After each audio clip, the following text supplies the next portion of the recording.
Good morning, dear students. Today we will do chapter 6, a robbery. Children, this interesting story includes robbery in a house in Basant Colony. This story goes from one suspect to another. It includes investigations and finally the real criminal being arrested. Students, take out page number 6 of your book Flowers. A case of robbery and 5 suspects. Who is the real culprit?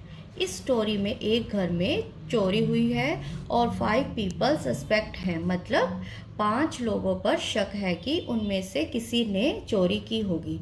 असली culprit मतलब चोर कौन होगा? Mister Sharma और उनकी family किसी की wedding में गए थे। रात को जब वो लोग वापस आए तो देखा कि पूरे घर का सामान इधर उधर गिरा हुआ है। घर में चोरी हो चुकी थी, सारी ज्वेलरी और पैसा चोरी हो चुका था और उनकी कॉलोनी का नाम वसंत कॉलोनी था, वो भी हैरान थी। मिस्टर शर्मा ने पुलिस को बुलाया और पूरे घर में कुछ क्लूज मतलब कुछ सुराग ढूंढने की कोशिश करने पर गार्डन में कुछ पैरों के निशान मिले और किसी का शू पड़ा हुआ मिला।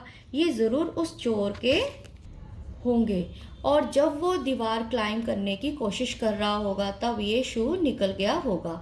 इंस्पेक्टर नरेश नेबर के लोगों से पूछता है कि क्या कोई ऐसा इंसान दिखा था जिस पे आपको शक हुआ हो। मिस्टर शर्मा के एक नेबर मिस्टर हुसैन से ये पता चलता है कि रात को उन्होंने शर्मास के घर पर कुछ आवाज़ सुनी थी।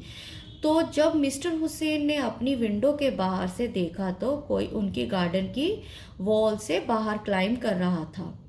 इंस्पेक्टर ने उनसे पूछा कि क्या आपने उसको देखा था, तो वो कैसा दिखता था।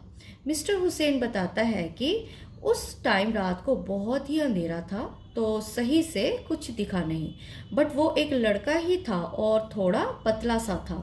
फिर पुलिस राजू के पास जाती है और जिसकी शॉप उस रोड के कॉर्नर में थी और वहाँ से शर्मास का घर भी साफ साफ दिखता था।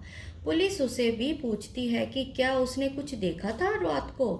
राजू बताता है कि उसने रात को एक आदमी को बहुत तेज भागते हुए देखा था।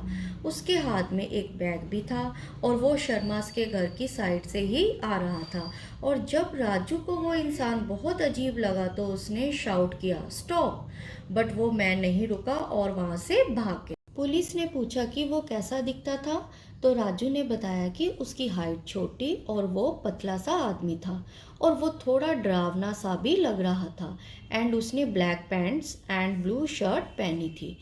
शर्मास पुलिस को बताते हैं कि रोड के कॉर्नर पर एक आइसक्रीम बेचने वाला खड़ा होता है, समीर, और वो देर रात तक आइसक्रीम्स बेचता है।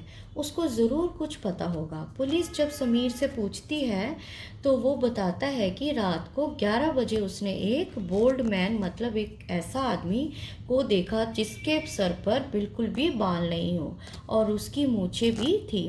वो बहुत तेज़ चल रहा था और वो बार बार पीछे देख रहा था। अब पुलिस मनीष के पास जाती है जो शर्मा से 2 घर छोड़कर रहते थे। मनीष ने पुलिस को बताया कि वो लोग रात को मूवी देखकर लेट पहुंचे थे। तो जैसे ही वो घर पहुंचते हैं उन्होंने 2 यंग लड़कों को बहुत तेज और डेंजरसली बाइक चलाते हुए देखा था। मनीष की वाइफ मिसिस मनी बोलती हैं कि वो पक्का चोर ही लग रहा था। इंस्पेक्टर उनसे पूछता है कि उन लोगों की शक्ल कैसी थी। वो लोग बताते हैं कि वो लोग बस थोड़ा सा ही देख पाए। उन दोनों के बाल लंबे थे और एक की बियर्ड मतलब दाढ़ी भी थी। उन सारे विटनेस मतलब जिन से भी इंफॉर्मेशन मिली थी उनके हिसाब से उन्होंने जिसको देखा था वो सब 5 पीपल मतलब 5 सस्पेक्ट्स पकड़े जाते हैं। इंस्पेक्टर नरेश हर एक को अपने रूम में एक एक कर बुलाते हैं और उनसे कुछ डिटेल में क्वेश्चंस करते हैं एंड दिन ख़त्म होने से पहले पुलिस गट्टू को अरेस्ट कर लेती है। आपको पता है कि उन 5 में से गट्टू ही अरेस्ट क्यों हुआ? क्योंकि इंस्पेक्टर नरेश ने हर एक सस्पेक्ट को वो शू ट्राई करने को कहा जो गार्डन में मिला था और वो गट्टू को फिट आया, इसीलिए गट्टू पकड़ा गया और पता चल गया कि वही चोर था। So students, this is all for today. I hope you understood the story. Thank you. Have a nice day.